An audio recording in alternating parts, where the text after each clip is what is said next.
Welcome to the General's Gentlemen. Hello, hello, welcome back to Dawn of War 2 Retribution Elite mod. Today we have a Space Marine versus Orc match. Yes, it was very nice to be back in casting this game.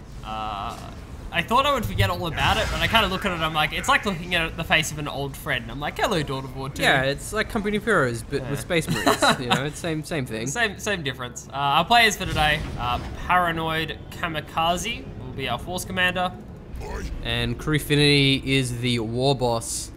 So Kamikazes are already pretty bad. Like, kamikazing isn't a thing you want to do.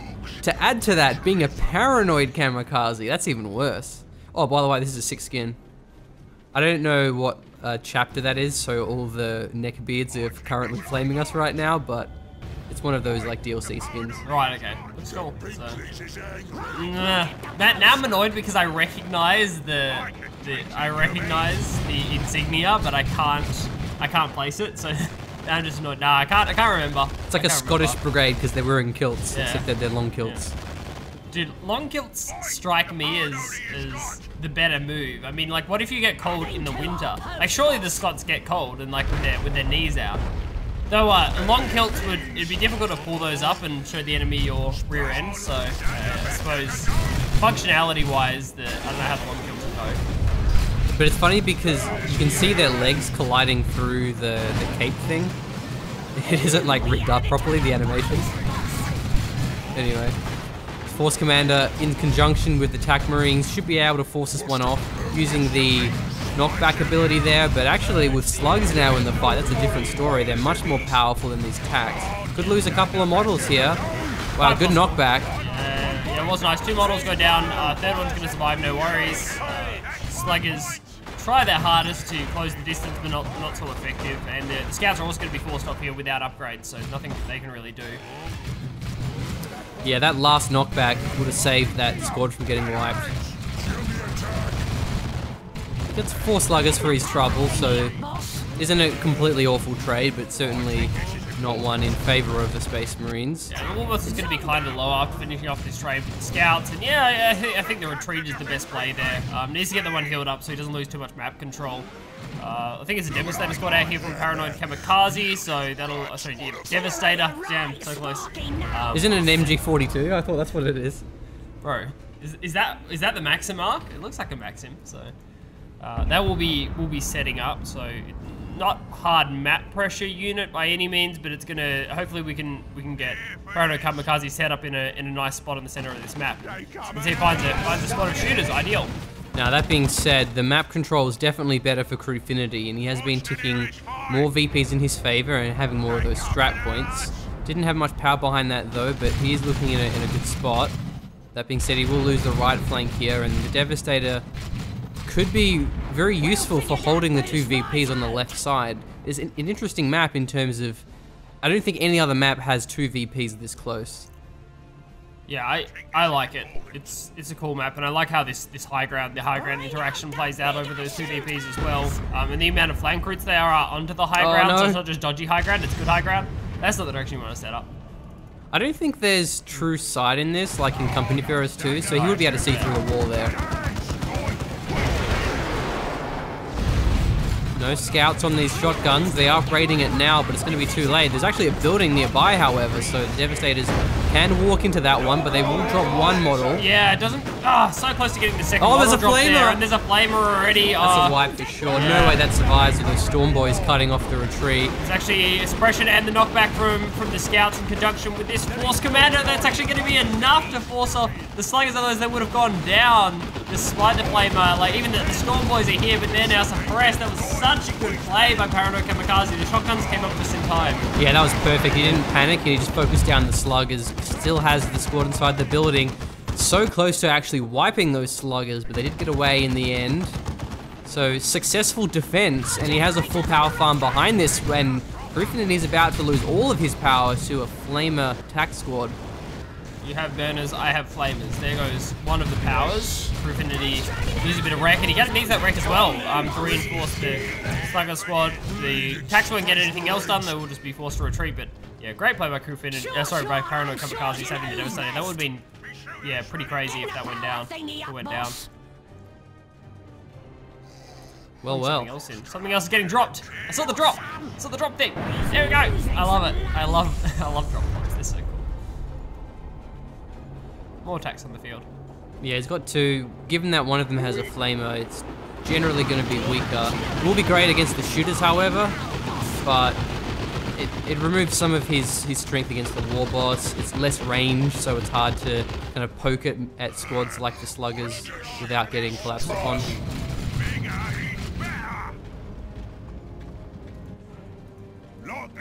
Big blob of orcs moving towards the power. Yeah, I don't know if Parano maybe just spreads out because it takes some pretty good engagements. As long as it's not sluggers that turn up with the burners, if it's just shooters that turn up, the tanks are going to find a really good engagement. But you know, this is the definition of a beeline from Crewfinity. I want your power, but I have a Devastator, but Scout Shotguns are set up. So how does Crewfinity decide to play this? The building's a really good choice. Now the shotguns don't have to be blown in order to protect the Devastators. The Devas should be available. Has to retreat here.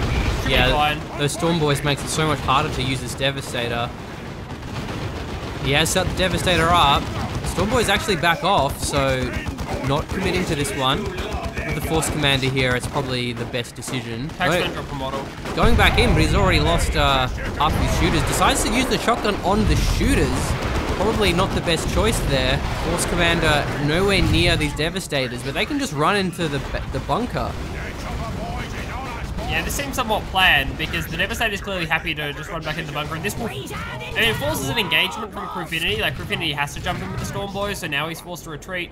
I think overall that was well played, and during this the VPs were ticking in the favor of Paranoid Kamikaze, so that's kind of reset the early lead Crewfinity had. Yeah, I really don't know about that shotgun blast though. I have a feeling it may have been a misclick. Okay. He went for the shooters; they were already at like half health. Yeah. Had he gone for the Storm Boys, he would have delayed the Devastator pack up by a few seconds, in which case he would have suppressed those the sluggers. That being said, still has the power advantage. Paranoid Kamikaze has a lot of float though. This one can't be intentional. Walks into the base. Force Commander. Hello. Taking up now and already has a fair bit of bank here, so he might be going straight for a Dreadnought. Yeah, it's double tech. Tech from Crewfinity, tech from Kamikaze. The Kamikaze certainly with a wreck advantage here. Up to 600, so can definitely go instantly into the... He's gonna have to retreat. He's gonna be careful about just getting his power all in. When he's retreating, his squad's around, his Force Commander is wounded. Nice, good job from the scouts, realizing they can't take the engagement anymore, already used a shotgun blast. Burner sluggers pushing towards the power, so that's always going to be a threat, and Paranoid Kamikaze gonna have to keep the Devastator nearby to defend it.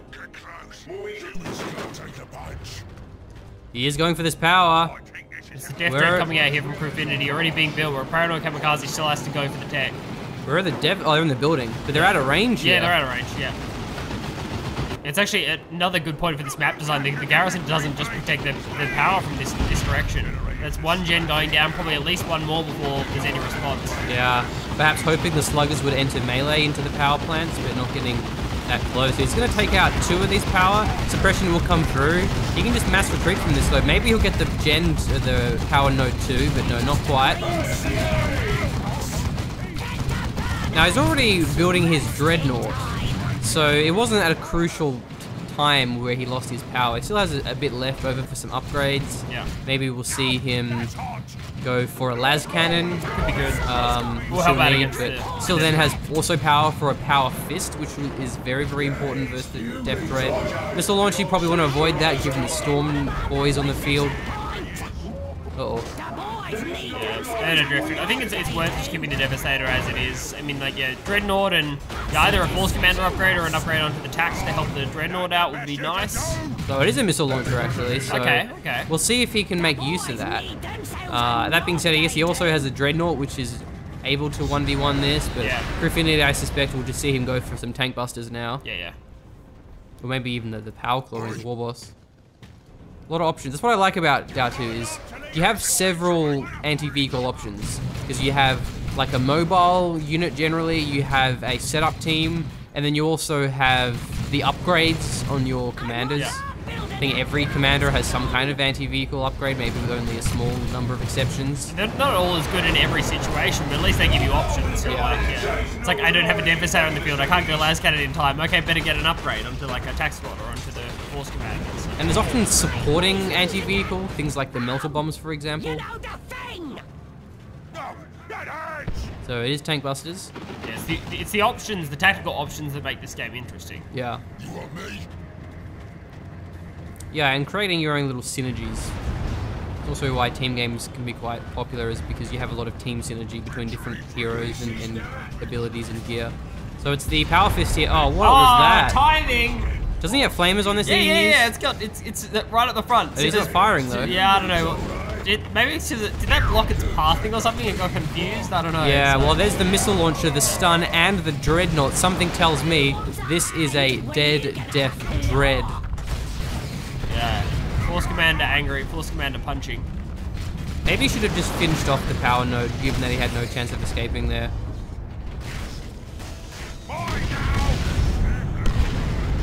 Nice. Good job, Dreadnought. Don't have those in Dawn of War 3. Nope. The boys need themselves. Alright, it's a feature. They do. It's a feature, or it's budget reasons, your decision. No, it's a feature. I love the harassment. It's just like, every time Crewfinity mass retreats, there's always a tack squad. Like, this one's with the missile launcher, the last one was with the flamer, sniping down gens. They didn't get one every time, but you know, it's just good harassment, so. Okay, Gen Bash, round number 5. No, decides to go for a big flanky flank instead. Devastators could definitely die if they don't rotate. Yeah, I should know. I mean, scouts have grenades here as well. Scouts have grenades and shotguns. I don't know how well this is going to go. Nice rotation though. These are only shooters, so... Well, shooters and tank busters. Oh, but there's the flank from the sluggers. He completely outplayed him here, expecting him to rotate. Devastators do go down, despite the Dreadnought a little bit late with his slam. Very, very well-deserved wipe there by Crewfinity. That was a smart play. Pulled the Dreadnought down. Dreadnought realizes it's a mistake and runs back up to the Devastator, but it was already too late. It's gone down, and the tax's going to get forced off in the same instance. I believe that's the first squad wipe of the game. Stormtroopers using their jump to get to the power just that little bit faster. The first commander's going to be here, though, and he has Power Fist and armor, so he should be good.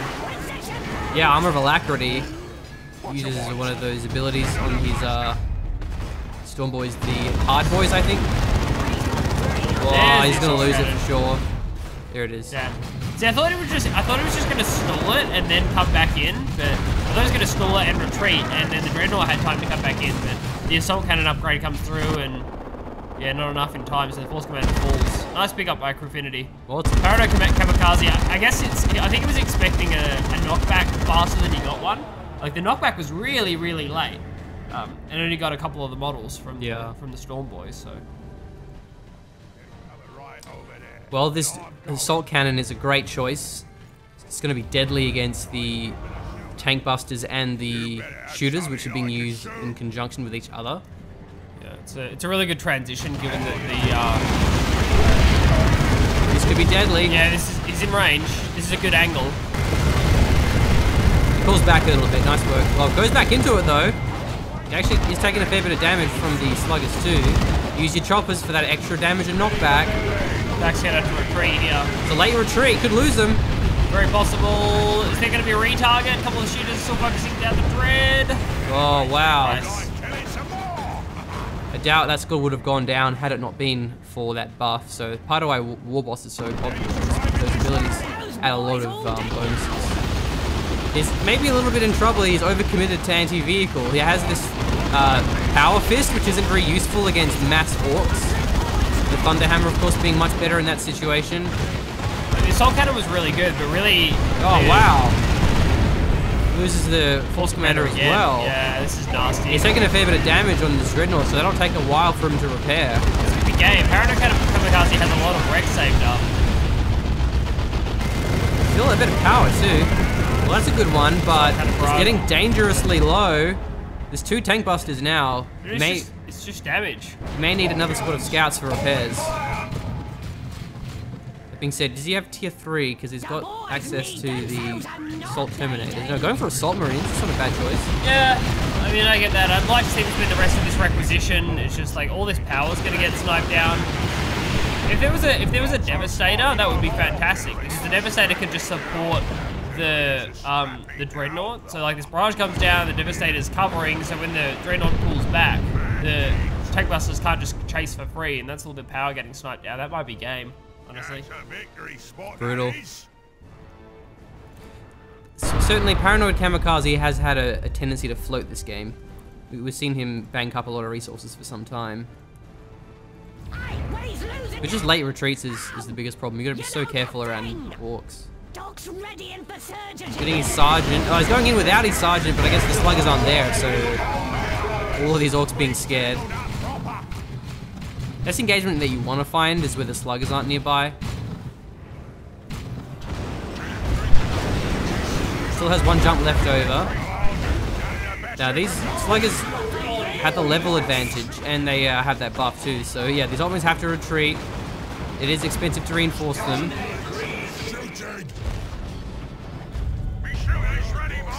Well, at least the Power Fist allows him to 1v1 the Warboss pretty well. But 1v1 won't be what he finds here. Is that a plasma pistol he's using as well? Yeah, it is. Yeah, comes with it. Yeah, it comes with it. Yeah, he can't win Forgot about this. that. Maybe he'll retreat after that knockback. Just off retreats. Oh, he's got the stern guards now. But their problem is the Storm Boys can just keep wrecking him. Yeah. He's fully repaired this. Sluggers as well. Yeah, if they can get within range, but he has scouts, has the Dreadnought fully repaired. I'd actually, oh no, okay, gets a retreat. I actually can't see what ammo he has in the spectator UI. It's kind of annoying. I don't know the names of them and stuff. I know what they do. There's like anti-infantry, anti-heavy infantry / commanders, and there's like an anti-vehicle, and there's one that ignores cover. And maybe there's even one that's AoE. Well, I don't, maybe not. I don't know. It's been a while since I've used them. I mean, all bullets are AoE if you shoot enough of them, so. Sounds like a very orc thing for you to say, Blake. Alright, so good recovery from Paranoid Kamikaze. I'm glad he's not out of the game, but he's down to 65 VP, so the next engagement will kind of end up. I don't know, like, why does he have any resources at all? Like, this engagement will decide the game. Shouldn't have any resources, just has to spend them at this point. Yeah, maybe a drop pod just to call it in. Yeah. And he's... At least here, he can jump his assault marines and cap the VP if he needs to. The truck there for the repairs is going to be really nice. Let's see how this one goes. Force command a little bit late to the party. Nice knockback barrage there with the Dreadnought, but how are the assault marines going? That's really what matters. They're taking some damage, but the Storm Boys are being reinforced from the truck. Assault marines have to retreat from that one. Tank busters take that Dreadnought down. Stern guards now being collapsed upon. Force commander's in the fight, but he's just being kited by the shooters. 28 VPs remaining now for Paranoid. Kamikaze's managed to stall things out, but that engagement did not go well. There goes the Dreadnought. Force commander down. Stern guards getting focused. VP recapture now for Paranoid Kamikaze, but still 185 VPs for Crewfinity. Yeah, that was just complete full complement of orcs. Too much of an army size difference. You can talk about the things that he didn't do perfectly in that fight, but realistically it wouldn't have mattered. He just lost so many squads. Yeah, call the drop pod down now. Maybe if you use it in that fight, that would have helped, but it's still, I doubt it. We have the Warboss is just absolutely beefy against these attacks with that power core.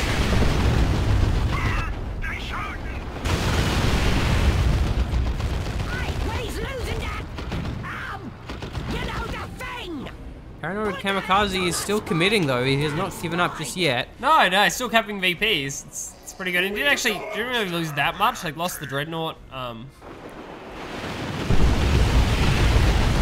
that's I think he also retreated and reinforced, but got all those squads alive. I don't know if this is a game you can play out on VPs, Paranoid Kamikaze. Well, that was a good knockback though with the nice. sergeant. Yeah. Nothing else nearby though. The scouts back in base. Assault Marines could get wiped retreating through these Storm Boys. Decides to stay on the Stern Guard. And he popped, and they shall know no fear, but not enough against buffed up Storm Boys. And that should be the GG.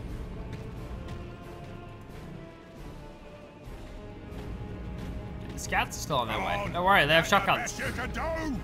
I am the Forces Commander now, so... There's so many knockbacks. This VP is uncapped.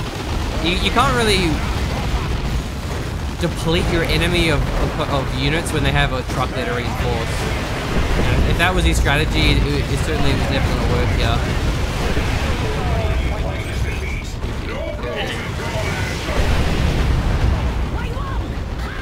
Yeah, so I think that just came down to Paranoid Kamikaze taking the engagement with like a massive float.